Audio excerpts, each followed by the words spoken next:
Hello everybody, this is our review of Indiana Jones and the Dial of Destiny, taken from our podcast, The Weekly Planet, which has its own YouTube channel and it's on Spotify and Apple and etc. and so forth. Now in relation to the title of this video, and its very provocative thumbnail, yes, we do get into the specifics of why we think this movie bombed. There are a bunch of time codes below, including that one if you just want to jump straight to it. Also, I've had a few people ask, are you going to go back to doing regular videos on this channel? Not just Caravan of Garbage stuff, and not excerpts from our podcast. And the answer to that is yes. There's been some editor shuffling as of late, and I've been pretty flat out myself. But over the next few weeks, hopefully you'll see that ramp up a little bit more. Anyways, we hope you enjoyed this review. Please leave a like if you are so inclined, and try not to get too upset or agitated in regards to Indiana Jones and the Dial of Destiny. I mean, if you do want to shout at each other concerning fictional people and the Disney Corporation, I mean, I get that's fine. You should absolutely do that. But maybe just take a beat, you know? Maybe take a beat. Or don't. Just go absolutely ham in the comments. Thanks, everyone. Mason. Hello. In the tradition of this guy you love, he's now old and he's in another movie. That's right. Comes Indiana Jones and the Dial of Destiny. He's going to save movies. He's going to save movies. One movie at a time. That's right. Starting with this one, obviously. Yeah, absolutely. So on a budget of between $250 to $295 million. Allegedly, but probably more. I reckon it's more. I think it's probably more. I know people have also justified this by saying a number of things, including that it was filmed during the pandemic, and obviously there's a big uptick in what everything costs due to, you know, various things in place. Well, and guess whatnot. what? I'm putting a moratorium on that. After this, no movies are allowed to say, "Well, we made it in the pandemic." Yeah. We made it in the pandemic. That's why it's expensive. That's it. Too bad. We're drawing a line in the sand. That's right. And it's also been said that they got like $50 million in tax cuts for filming in certain places or whatever. But even if you take all that into account, this is bad. So in the You're saying the box expenditure. office is the expenditure, and also in relation to the box office is bad. Yes. Now, a bit later in this, I'm going to go into why specifically I think this is underperforming, but we'll do a bit of the spoiler-free review first. But I think it's interesting, and I think we've probably briefly touched on this before, but the reason that these movies exist in the first place, the Indiana Jones franchise, is because when Lucas came off Star Wars, which was so expensive for the time, it made a lot of money, but well, you know, mind-bendingly expensive at the time. They went, let's do a cheap one. Yeah, let's do a thing that's just a funny little pulp adventure, and it'll be on the cheap. It was more expensive than the first Star Wars, but the budget wasn't like, it was big for the time, but it wasn't like astronomical. Yeah. It wasn't a huge swing. Well, this is astronomical and a huge swing. But that also paid off 4 times. That's true. Even the bad one, The Last Crusade. Mates. Mates. So the US opening weekend for this was $60 million and $70 million international. And I can't stress enough, that is bad. This is probably worse than The Flash because the budget is probably more. Yeah. But it's all bad. Anyways, what do you think the story was? Oh, right. Well, it's the 60s. Yeah. That's groovy, baby. For some. It's very groovy for some, less groovy for others. Yeah. It's not groovy for Professor Henry Jones Jr. Because he's all like, I'm sad. I'm sad. I'm alone, and I live in a little apartment, and I go to work, and everybody's like, "Hey, Daddy-O." Hey, hip cat. That's right. And I'm like, "Shut up. I don't get it. I don't get it. I don't like it. I just want to kill. I just want to go out in the field and kill. It's my favorite thing to do." But guess what? Stuff from his past is going to reemerge. Yeah. He's going to go on an adventure, one last time. That's right. Think about that. And that stuff, it's Nazis. Yep. There's a few of them. Yeah. Yeah. They're all running about. It's actually a bad thing to do. I'm going to run about? No, that's not fine. Safe? Okay, It depends what you're doing. Running about in itself, the idea of that, What about I'm running around with an open pair of scissors? Where are you running? In the house? That's fine. Outside? That's fine. I'm a Nazi? That's not fine. Okay, all right.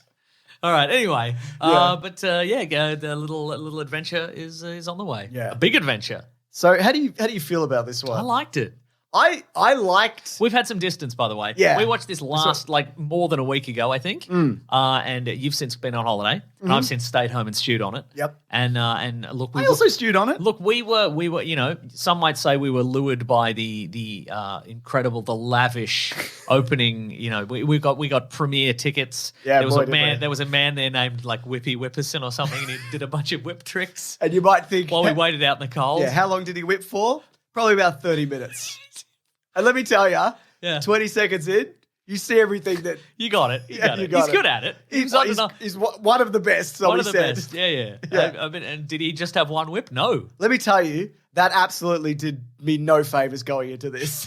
You sure? Because I was... I mean, there was a limited amount of whips in this, but I think if there had have been slightly more, I would have been like, I've had my fill of whipping. Right. We did 30 minutes of whipping, and now he's whipped twice in this movie. Yeah, there was not as many whips as you... But I think that, we have to contend with that Indiana Jones in this. He's getting on in years, and they've obviously gone, well, we can't have him whipping and One leaping of and... the single kind of big whip that he does, it doesn't even look like it's him. Right. It looks like it's either a stunt double with his face on it, or it's just completely CGI. And there's a few moments in that which, quite frankly, I did not enjoy. Right. So the thing about this movie I liked, and I'm sure there were people who would disagree with me.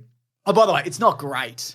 Okay, I just want to clarify that. I feel like it doesn't feel rushed in a way that like The Rise of Skywalker was. And I was listening to an interview with James Mangold on the Happy, Sad, Confused podcast. He said, at least it's better than The Rise of Skywalker. I can die happy. And he's right. And basically, this was kind of treading water. Spielberg didn't want to do it. Harrison Ford knows James Mangold, who directed like Logan and 3:10 to Yuma, which is incredible, by the way, if you haven't seen it. Ford versus Ferrari. So Harrison Ford and Lucasfilm brought him in, and they said, listen, we kind of need to be ready to get this going in 25 days. Here's the script. And James Mangold looked at it and went, I mean, this has like the elements of an Indiana Jones movie, right? But this isn't about anything. And I need a year to fix this.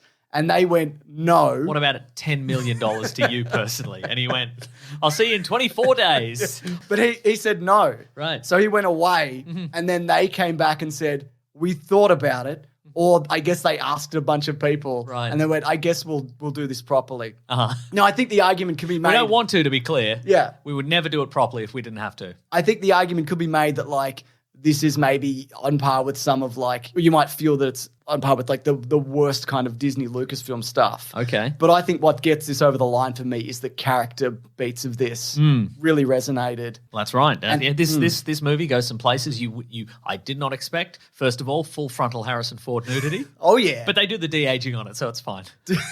I don't think they do. Oh, no. Well, then he's doing great, I reckon. Yeah. No, he looks amazing. But I think they lean into his age in terms of, like, it's a bit kind of muddled in terms of the things he is and is not capable of. Right, There are moments where he pauses and he's like, my shoulders hurt or whatever. And there's other moments where he'll just jump from vehicle to vehicle. Yeah, or he'll get shot. Yeah. Yeah.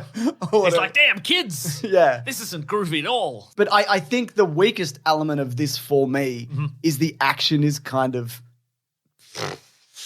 You know, I think is it partly the way that it's shot? It's all these medium shots. I think so. But I feel like there was some genuine. I feel like there was some genuine, like a real sense of motion and impact, and I felt like there's a little sort of they're not tuk-tuks. There was a little like that bit was all right. Like a little motor buggy chase, and I thought that the initial train chase was also very good. Yeah. So the first 25 minutes of this movie. Has a de-aged Indiana Jones. That's right. And it's like in his heyday. It's a de-aged Harrison Ford. It's an age that he was. That's true. Indiana Jones. So he would have been, the character would have been like 46-ish years old or whatever. So he looks pretty much like he does in The Last Crusade, even though it's like 6 years after or 5 years after or whatever. And some of it looks amazing. Some of the times when he's not moving. Yes. And it's just his face still. Yeah. He looks incredible. And other times it looks like a cartoon man just fucking mugging about. Right. And I had to kind of tell my brain, this is upsetting you. This is happening and you need to just But once again, you're an empath, James. I am an empath. We've firmly established. I'm not as affected by this sort of thing, it seems, as you are, I think. Although I think I have been in the past, so I think it depends project to project. With the Indiana Jones stuff, I didn't mind it. It depends shot to shot. There's also a moment later in this where he's de-aged to like Crystal Skull era, and that looks way better to me. And I think it's also because he looks closer to that in real life. Right. So that's an easier step than doing 30 odd years, taking 30 odd years off him. And I think also the fact that like it's a very difficult thing to do because it's a mix of like body doubles. I think there's deep fakes. I think there's moments where he just has a CGI face and head. And also you've got a variety of lightning. Do you think they made him do the dots? I don't think it was even him a lot of the time. Right, I think it was a stunt double for a lot of it. But there's also a variety of like lighting and movement in it, which you often don't get with deep fakes. Often you're in a very controlled environment, like with the last time we saw young Luke Skywalker. And this was on like Corridor Crew. Yeah. It's all very carefully lit and shadowed to be even and flat so you can control that. There was a lot of rubber masking as well, I think. Yeah, definitely. Did you see that? It came up on Twitter recently. Yeah, well, like the stunt guy's just wearing like an old Indiana Jones head or whatever. Yeah, absolutely. So I think this is a very difficult like thing to pull off convincingly. And I think at the end I just kind of had to go with it. But I think as a classic Indiana Jones... You could have left. I could have. No, I mean, I think as a classic little Indiana Jones throwback adventure, like it's got fun little moments and he's hiding and punching and little jokes and whatever. And I think it's all right. Yes. I'm okay with it. I didn't love it. Were you at least... Did you feel the dissonance? And again, I didn't really... But you might have the dissonance between a young Indiana Jones face and old Harrison Ford voice. Sometimes, yeah. And I also don't know, like, some of this was probably voice doubles or that AI thing. Yeah. Like, I thought some of the line delivery, like, felt weird. He didn't talk that much. But no, did you feel that? Or? No, I didn't. Yeah. And I also feel like... I don't know how they did it exactly. But no, exactly, yeah. And we'll never know because Disney aren't doing many behind-the-scenes things. No, so they refuse. Just Disney magic, I guess. Yeah. Yeah, I mean, I'd rather old Harrison Ford voice than getting a new guy in, I think. Okay, than like an impression kind of. Yeah, fair enough. And what about, or AI, like the AI Luke Skywalker? No. He's like, hello, Grogu, do a flip with me. That's all right. Oh, he did a good flip. Now let's do flips across the galaxy. Hand in hand. Everything's very normal. Yeah. A series of a bunch of us is going to be very good and normal. We're all going to team up. It's going to be very good and normal. Absolutely. Hey, look, it's my sister. She's here too. Yes, it's me, Princess Leia. I'm doing flips. It's good and normal. I'm alive. That's right. As I would be in this era. It's not ghoulish. It's normal. So I also think there's a moment, and there's a clip of this online. I liked kind of the evolution of Indiana Jones because at the start he's old. And I know some people hate the old Luke Skywalker Last Jedi thing. And it's a similar kind of... Yeah, this is an Indiana Jones and he's an old man full of regret. But I like that because like he's 80. I mean, he's supposed to be like 70. That's canonically his age. But I don't want to see a guy. I mean, I think the complaints would be the same coming in and just doing all the things he used to do except he's 80. Yeah. Because I think also people The Irishman. Yes, exactly. I think people would also not like that for the same reasons why they might not like this. This is his last adventure. It's the end of his life. There's a lot of... Who are you talking about there? This is me. Okay. No, this is Harrison Ford and Indiana Jones. Right. And I think that's interesting. Like this guy, and we'll get into the spoilers about why he is the way he is and where he is. Outer space. Outer space, yeah. That is interesting to me. I know that's not interesting to everybody. Some people hate that. They just want to see the guy that they used to know come in and go, and someone pulls a knife and he shoots them or whatever. Right, exactly. I know, but I don't. And that happens 100 times in this movie, and I got sick of it. I'm glad they just did it. Just a montage of him shooting people throughout the ages. World War II, bang. 1950s, bang. JFK, bang. Oh, no. That's right. He admitted it. And I'm sure some people are dismayed because in the last one, Indy kind of, whatever you think about that movie, he got a happy ending. He got what he deserved. He got what he deserved. A kid, and he's married now. Yeah. I don't know, but again, he didn't give up the hat, if you recall, in that last movie. So there were more adventures to come, I guess. And I think perhaps some people were expecting Indian mutt adventures or... Nobody was expecting that. I don't want that. No, we'll talk about it in spoilers. But yeah, to move it on to, again, the thing that people didn't like about Luke Skywalker, that he was, he was old and disillusioned and he can't do everything he used to be able to do. He didn't even do a flip. Didn't even do any flips, right? Yeah. People are going to have an issue with that. But I don't know.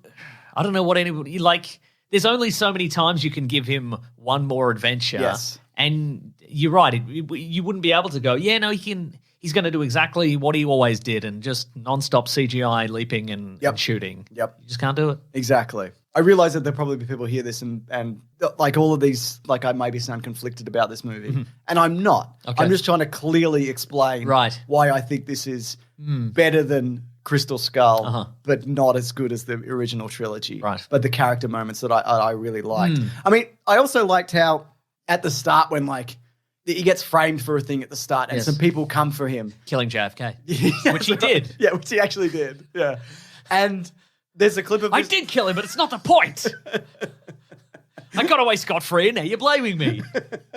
Where they corner him in like a little library kind of archive room. And it's like when an old man wakes up from a nap and he's confused. He's like, who are you? What's happening? And then some like shelves fall over. He pushes the shelves. Yeah. And also there's a terrible face replacement on the body double. I don't know if you noticed that. You can see it online, the clips there, where he like turns around and it just looks like it's horrible. It just melts from one side to the other. Yeah, pretty much, yeah. But I also think then you kind of see him regain his confidence as it goes. The old murder reflexes kick in. And it kind of, and then he's on the street and then he's like, okay, I'm going to do some of the stuff that I do. And he gets on a horse and there's a chase or whatever. I also think the problem with the action sequences in this, that they're mostly chases. They are. It's mostly true, yeah. running about, which is dangerous. Yeah, it is dangerous. Especially if you've got scissors or you're a Nazi. Yeah. So there's moments where he's on the horse through the subway and whatever. But I guess my problem with the action sequences in this, I couldn't point to one and go, that's as good as the tank chase. Yeah, there isn't any. I mean, maybe there will be in a rewatch, but there's no moment where you go, oh my God, remember the boulder? Or, remember where he shoots through 4 Nazis at once or whatever. Like the minecart, the bridge. There's not the fact that you can just say the minecart or the bridge, people immediately know what you're talking about or whatever. Exactly. The boat chase in Venice. Yeah. The opening of The Last Crusade. Yeah. like all of that. There's nothing like that. You're right. Yeah. And if we can change topic slightly, of course, considering that he is an older man and he doesn't have the reflexes, he doesn't have the leaping and the jumping about that he used to. Of course, James, he needs his own offsider, doesn't he? He needs a new character to jump in and be loved by all the people. And of course, we get Phoebe Waller-Bridge. How do you feel about it? Yeah. I liked it. Yeah, I really like Phoebe Waller-Bridge. I think also people are being like... Do you think she was ever on set with Harrison Ford? She was like, I'm your spaceship.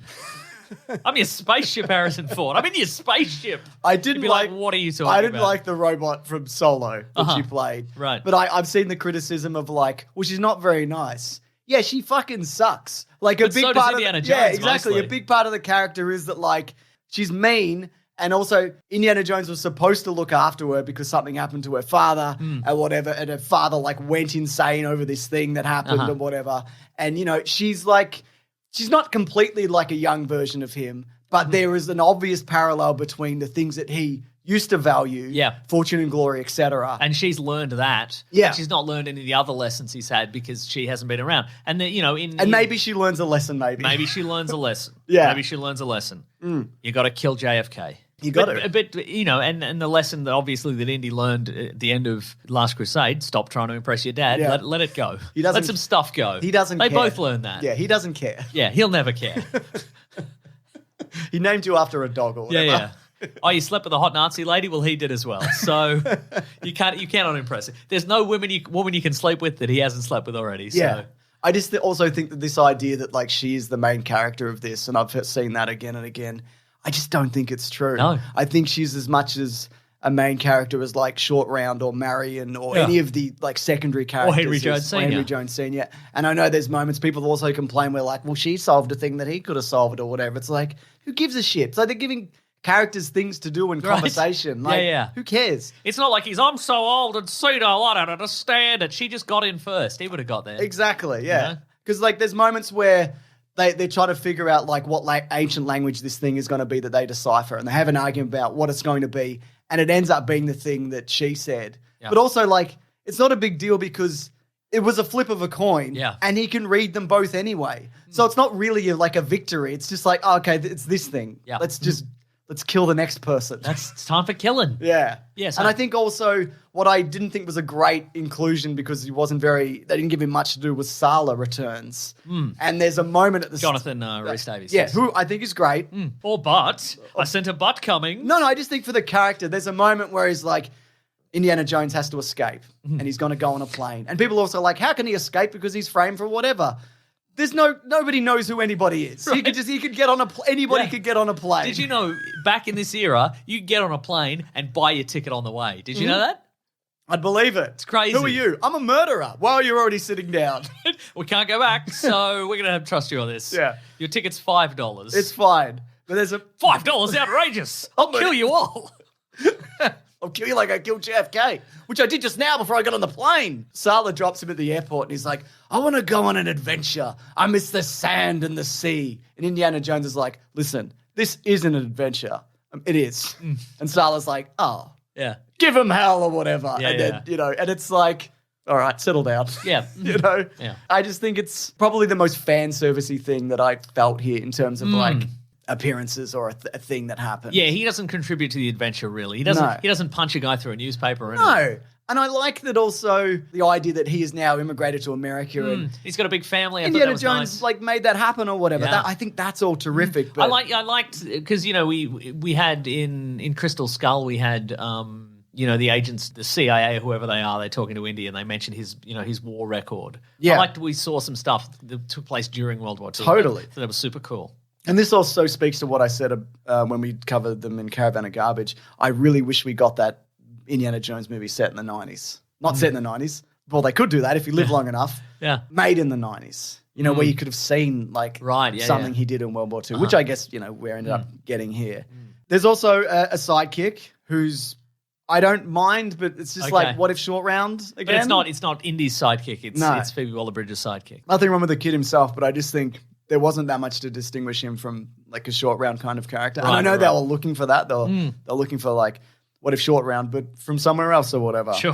And I think similarly for like Antonio Banderas turns up in this, and again, it's just kind of he's there and he's gone. Yeah. And I don't think it adds that much to it, to be honest. Okay, but would you rather have Antonio Banderas or just a rando? Yeah, whatever. Okay, cool. I think it's also, when you watch those original movies, when Sallah shows up, you're not like, that's a guy from Puss in Boots or whatever. Right. That's Zorro. It's just a guy. Right. It's a guy he's meeting. That's true. And I love Antonio Banderas, and I didn't even mind that underwater sequence they had together. That felt a bit like Fate of Atlantis. Oh, yeah. And I guess just because of the water. But Sure. I didn't It felt mind a bit like taking a bath because of the water. because of the water, yeah. It felt like a bit like drinking a glass of water and you look too close into the glass of water and you're like, this glass of water is my whole universe and I'm on mushrooms Anyway. because of the water. Yeah. What do you think of the villain? Yeah, good. I mean, it's Mads Mikkelsen. Yeah. I feel you can't go wrong with Mads Mikkelsen. No. Whether he's a villainous sorcerer, or he's a villainous Nazi, or he's a teacher and he drinks too much, and he's like goes to his friends. He's like, "Hey, we should drink a lot." Blood Eye. Blood Eye, He's the from villain Casino Blood Royale. Eye. Yeah, that's right. Yeah. He's done it all. Yeah. He was also in Star Wars. Oh yeah. Not technically a villain, but he did build the Death Star. But he put that hole in it. That's true. He also put the hole in it. So the universe's greatest hero. Yeah. That's cool. In a way. Yeah, love Mads Mikkelsen. Great. It doesn't always need to be the Nazis in Indiana Jones. I think, the Last Crusade was very much like, oh, what was the villain that people loved? We'll bring out the Nazis again. Yeah. But I think also setting it in this era because there were a bunch of Nazis that went into the NASA program because he's based on Von Braun? Von Braun, yeah, who was a known Nazi who had a massive hand in the space race and getting. Right. And I the actually US thought on the that moon. would spoilers for what's not in this movie. I thought that would have more relevance to this movie, like something You wanted to do Indiana with Jones on the moon? maybe. Look how far I can whip! I can whip even further, or not as far. Yeah. I'm whipping the moon. Indy, you're whipping it too far. You're gonna whip it into the earth. Shut up. The Nazis have built a giant whip on the moon to whip it into the earth. They were inspired by him. Yeah. For their greatest weapon. No, I think also like the remnants of history, and you even see that now.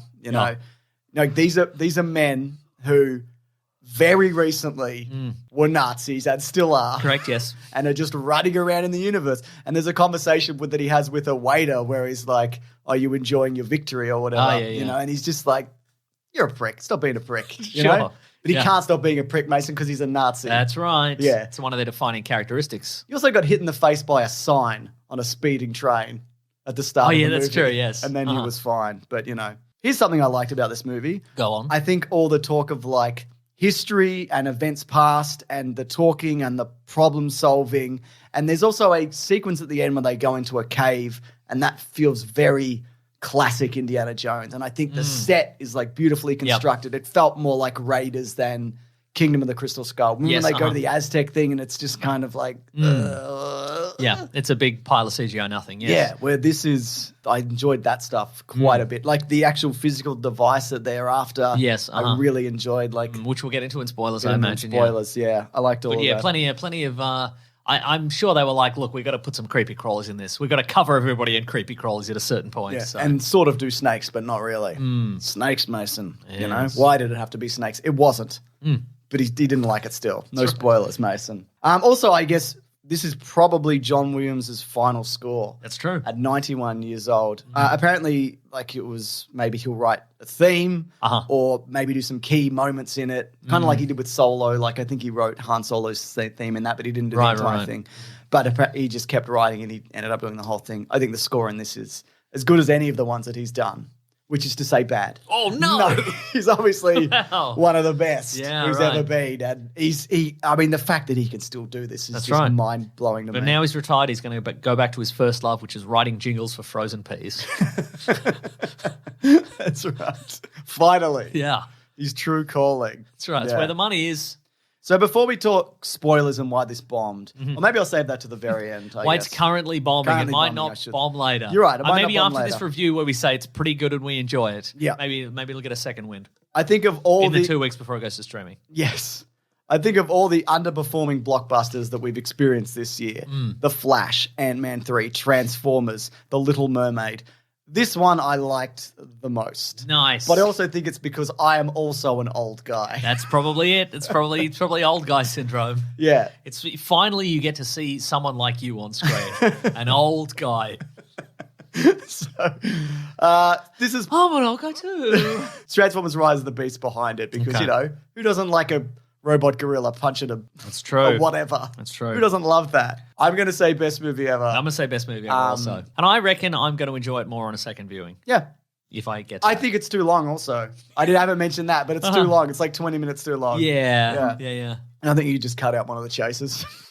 Yeah. Well, yeah, look, if I think we mentioned this when we came out of it originally. It's one of those movies, you know, I guess if you want to, you can boil any of these movies down to like a series of fetch quests. Yeah. And there's obviously more to it than that, but this is one of those movies where it's like, we've got to get the things, and then it's like, what if we add it in? But we've got to go to a thing. We've got to go to a clue to get the thing, and that's it. If you cut one of those out, you really streamline the, you know, the thing. You streamline the thing that they're doing. You streamline the thing they're doing. Spoilers? Yeah, it's time for spoilers. The thing they're doing is a big time travel. They're doing a big time travel. I never thought they'd do a big time travel in my life. I never thought they'd do it. I loved the way they did this, genuinely. Oh, yes? Yeah.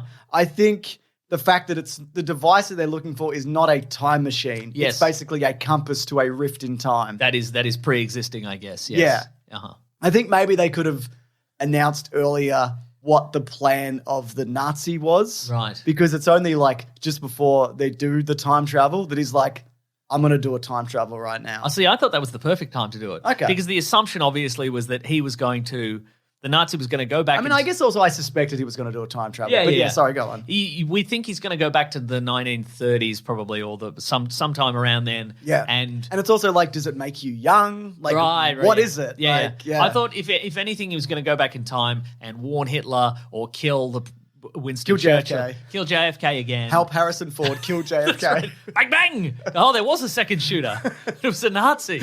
Or, help Hitler or kill Winston Churchill or kill, somebody and then help Hitler take over. But then the reveal, of course, is he's going to kill Hitler because he thought Hitler wasn't Hitlery enough. No. Not enough of a Nazi, this Hitler bloke. Let's get rid of him and then I'll do it. Yeah. Well, I think he liked the ideas of Hitler, but he thought his strategy was...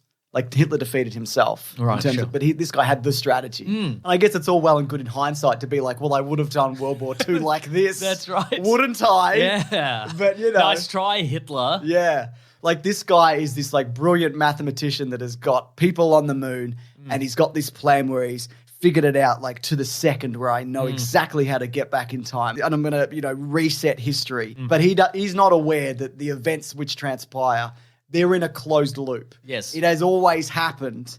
And I know Indiana Jones says, like, you didn't take into account continental drift. But I feel like that's not even a factor here. Doesn't seem that way, no. No. Because you're always going to go back 2,000 years? It's always going to happen this way. Like, that device was specifically built to get them back to Archimedes. Yes. At a very specific See, time. I assumed that what was going to happen, and I guess I didn't factor in that this movie is so long, that they were going to fly up, there was going to be a rift or a cloud with lightning in it, and they were going to go through the cloud, and then they were going to look around and be like, what's happening around here? And then the Nazis would have, been chewed up by propeller blades because they have a fist fight on the top of the plane or whatever. Yeah. And then they would have flown back out of it. And they're like, I think I saw a Roman ship or exactly. whatever. And they would have been like, no, that's crazy though, kind of thing. I didn't think it would be like a full 15-minute sequence in like the a park. Bill and Ted's-esque, like you meet an ancient character in a toga or whatever. That's exactly right, yeah. Yeah. No, you're right. I also was really worried that we were going to go back and old Indiana Jones was going to run around with young Indiana Jones. Whoa, I really thought for a second that was going to happen, and I was like,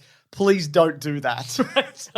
And I just thought, I really like the way it unfolded. And I also think it's hilarious that there was that rumor that what was actually going to happen was Indiana Jones was going to die, and then Phoebe Waller-Bridge was going to go through all his movies. Oh, like, wow. do you remember that? And people are saying that what they've done here is a reshoot. Oh, maybe. But let me tell you, it's impossible.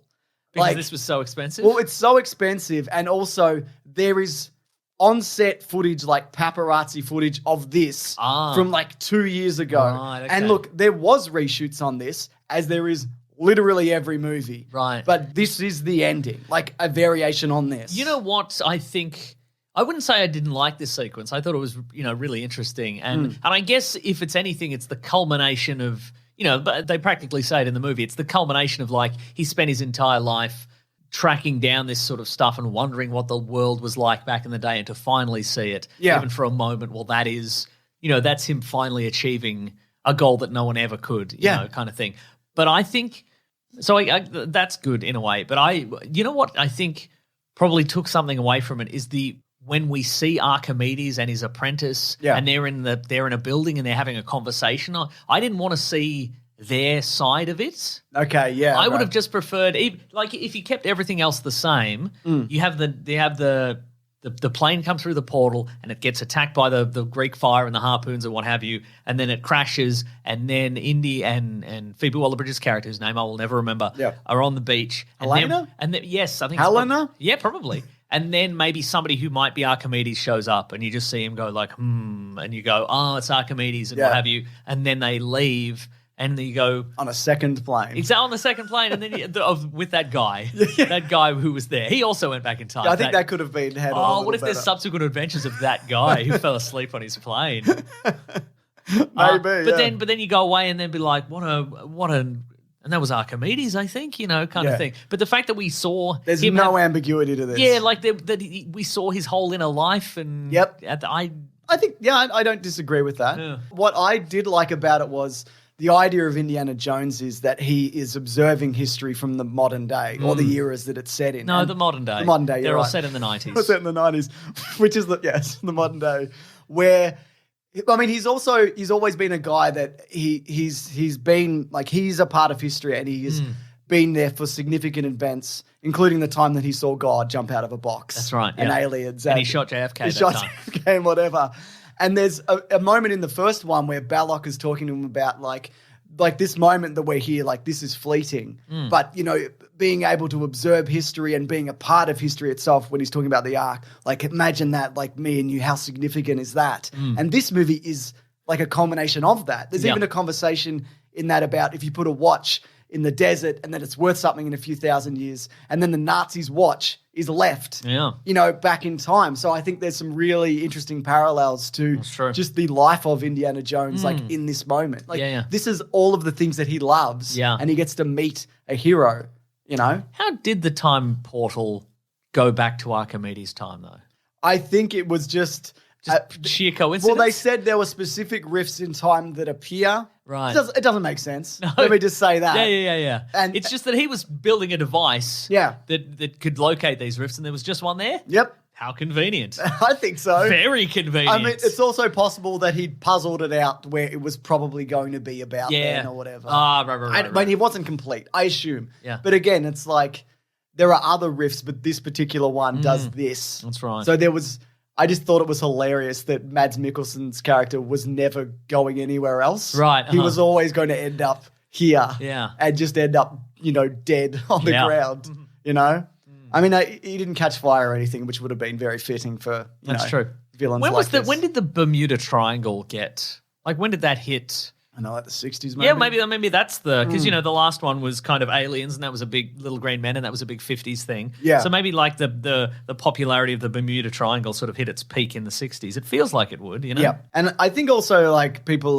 they maybe don't love the bit where Indiana Jones is like, I'm going to stay in the past. Yeah. Like there is nothing for me anywhere else. And the reason being that he's getting divorced and also that his son died in Vietnam, which we will come back to. And the way that is resolved is he's very intent on staying. And I genuinely thought for a moment that like, well, he might stay. Yeah, yeah. And then I also thought Harrison Ford in a toga, I don't know. I don't know. No, I think he'd wear his existing trousers until they became very ratty and smelly. Yeah, when he died of that. Give me back my trousers. They try and fix them. Be like, give me back my trousers. And then she ends up like knocking him out and taking him back.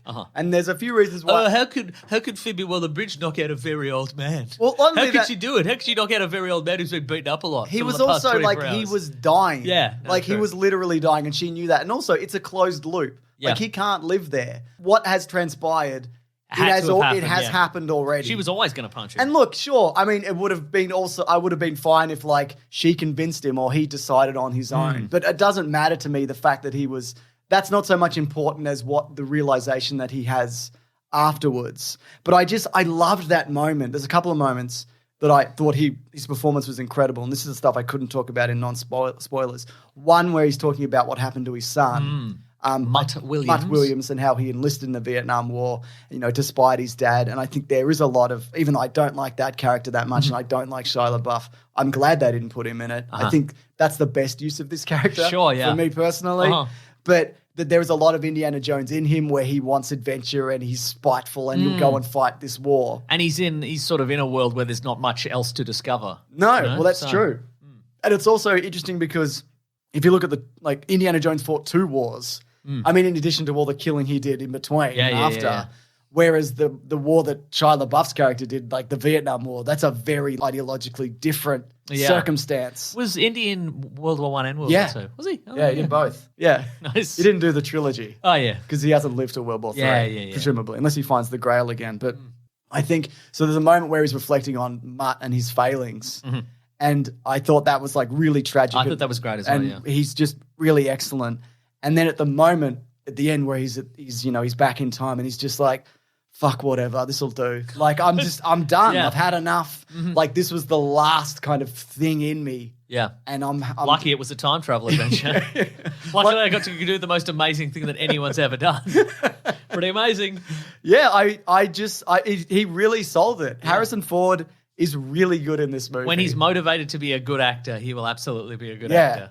And I've also seen that, how did he get cleared of the murder? Because they think he did a murder. And it's because also the CIA know that the Nazis were in the CIA. Yeah. And then also the Nazis killed a bunch of CIA people. So I think it would have been known that he did not kill his colleagues. Yeah. I assume. Who else? I mean, I liked seeing Boyd Holbrook and stuff. He didn't get a ton to do in this, I didn't think. I liked how Phoebe Waller-Bridge's sidekick killed that big man. Yeah, I like that too. He just handcuffed him underwater and left him to drown. That's a bit of fun. I thought he was going to return, but he didn't. He just drowned. No, he drowned. I like that too because in an earlier movie, or I think even in a worse movie, Harrison Ford fist fights that guy for 10 minutes. That's right. And this Indiana Jones, he would die. He would die. Straight away. It's a young man's game fighting a big man. That's right. The whole thing ends just in a little apartment. Yeah. And I thought it was, the best Indiana Jones ending is... but what Easter eggs are in that apartment? Well, so many pictures of people we know. That's It's a picture of Balok and he's like, I knew you'd time travel. That's written on the back. That's right.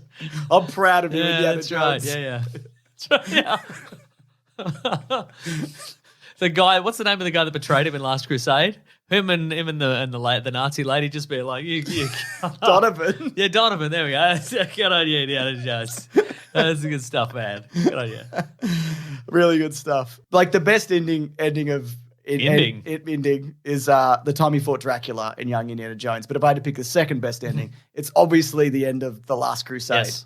And that movie is like, I feel like the end of adventuring. And this movie felt like that's the best ending. Let me just clarify that. Yeah. But this movie is like the end of like a life like well lived and a deserved kind of peace. Yeah, except for those last few years when he was just sad. Yeah, that was sad, obviously.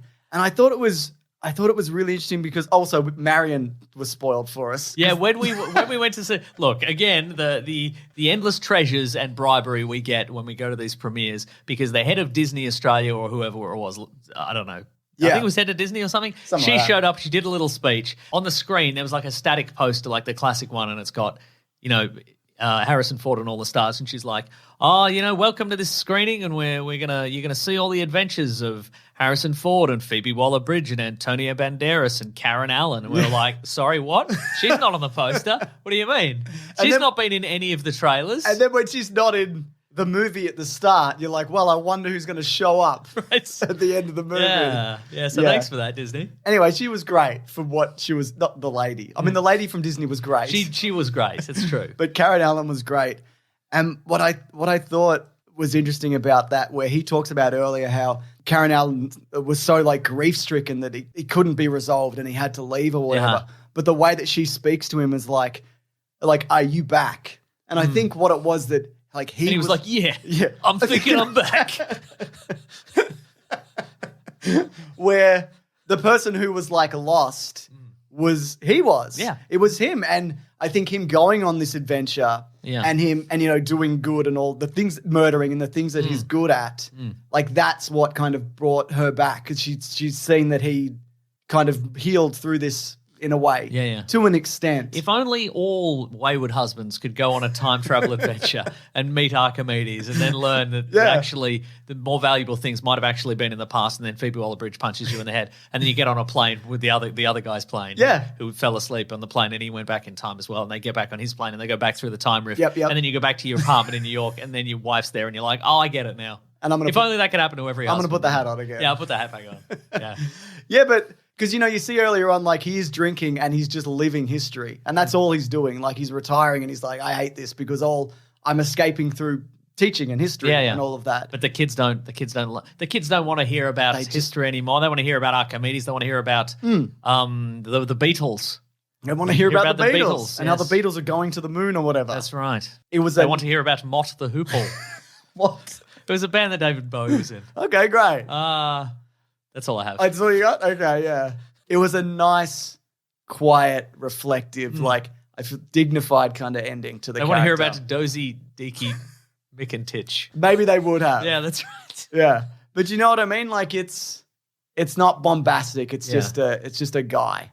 That's true. And that's what he is. Anyway, I got some reviews here, Mason. It's from Jim, who says, Indy 5, the de-aging is still a little Mando Season 2 finale-esque. And it's still Nazis, but it's a damn good history adventure romp aimed at kids, and I wasn't vomiting member berries by the end. Lucasfilm on form. Best movie ever. I just want to be clear. I've just looked it up. David Bowie wasn't in Mott the Hoople, but he produced one of their albums and he wrote the song All the Young Dudes. So what about him? They're pretty cool. Oh, well, yeah, great. Yeah, is that a lyric? Yeah, they're pretty. All the young dudes. They're pretty cool. I guess. Tony says, saw Indy 5 last night and it was fine. Pretty generic plot carried by the charm of Ford and Phoebe and their great chemistry together. Best movie ever.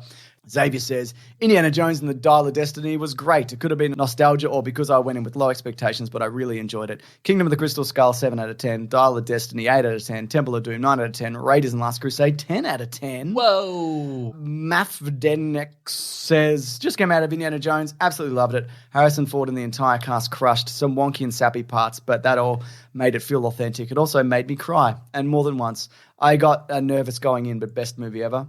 And the Home Video Update podcast said, that was an Indiana Jones-ass Indiana Jones movie. Waste of Zora and the magical drying clothes were odd, but best movie ever. There you go. This is. I think this is being better received than I thought it would be. I think there is a consensus that people seem to sort of like this. I think so, yeah. Which surprises me, to be honest. Yeah. I think I feel like despite some thumbnails you might see. Yeah, I think the review consensus to me seems to be like it's better than I thought it was going to be. Yeah. I think that's probably not like this is incredible. This has blown our minds. I think that maybe if they had come out of Cannes and been like, this is the best thing that's ever happened, then we probably would have a different conversation. Yeah.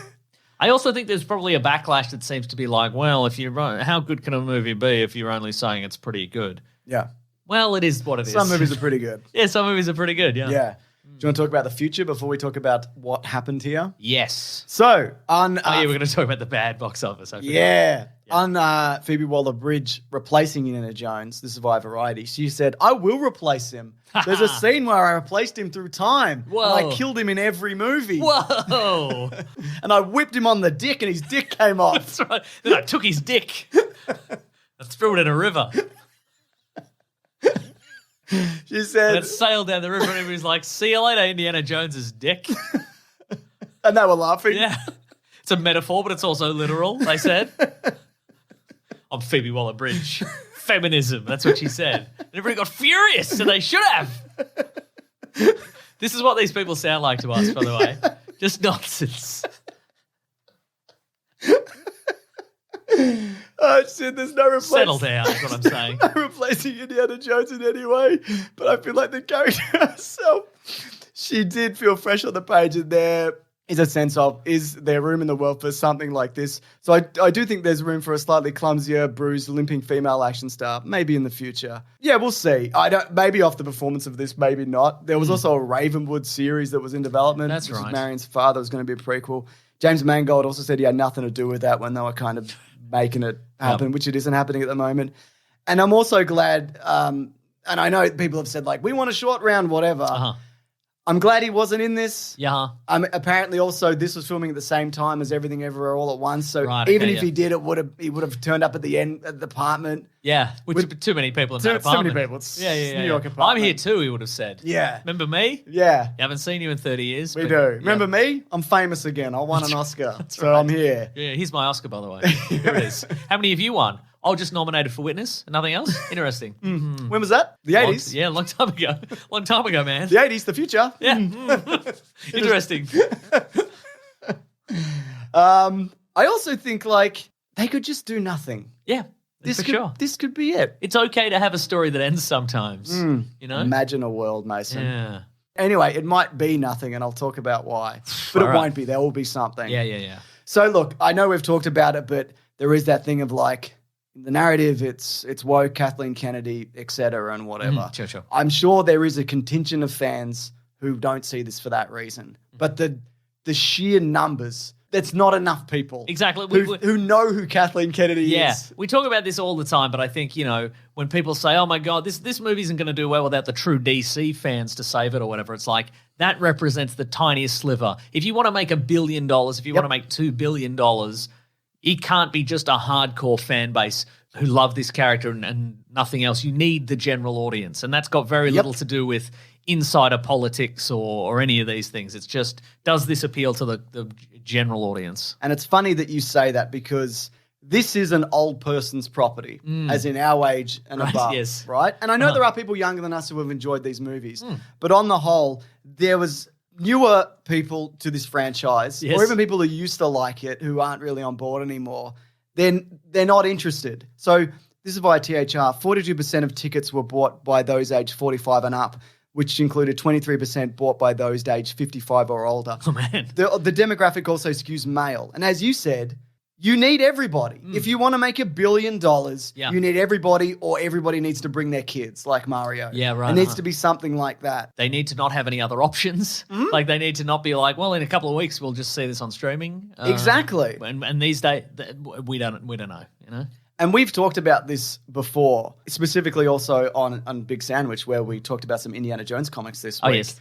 But the thing about the property of Indiana Jones is they've sat on this since 2008. That's true. The movie happened. There's been a couple of video games like a long time ago around then. And also like some Lego video game stuff. Yeah. But this isn't something that Disney have maintained since they've had it. Yes. There was always the word that like this was going to happen. It was one of the early things that they announced. But you can't maintain a fan base on this is going to happen No. eventually. Yeah, over 15 years. And what happened with Star Wars is they slowly built it back up by They did animated series. They did games. Well, they sort of. Like, they're doing more now, obviously. They had comics. You know, there was TV series. Like, even in the 90s with Indiana Jones, there was Young Indiana Jones. The movies were always on all the time, forever. There was video games for, like, 10 years straight. And different genres. If you Different like genres, an action game or a point-and-click adventure game. I didn't grow up with Indiana Jones. Like, I grew up in the 90s, really. And I saw all of this content. Like, it was done by the time that we got to it. Yeah, right.